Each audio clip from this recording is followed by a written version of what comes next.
Three local students had a morning they'll never forget this past Tuesday, March 24th, thanks to the Southbridge Fire Department. Instead of a typical ride to school, these lucky winners rolled up in style aboard Ladder 1. The students earned this one-of-a-kind experience after taking part in a community-wide contest launched during a recent snowstorm.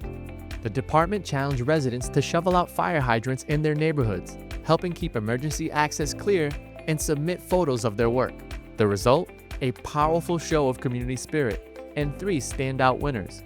Firefighter Patrick Normandin, who hosted the visit, shared how the initiative brought safety awareness and community pride together.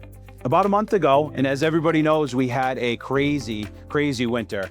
The family took it upon themselves to enter in our shoveling contest and clear out 3 whole fire hydrants.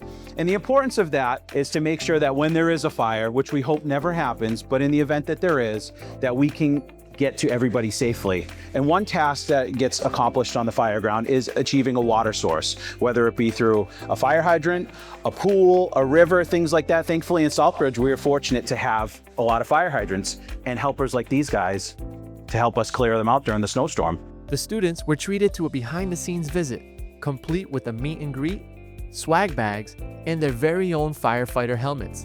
Then came the big moment, choosing their ride. Ladder 1. With lights flashing and excitement building, the crew made their way to Trinity Catholic Academy, where a cheering crowd of students and teachers welcomed them in unforgettable fashion. A simple act of service turned into a lasting memory. For Southbridge Community Television, I'm Charlie Diaz. Thanks for watching.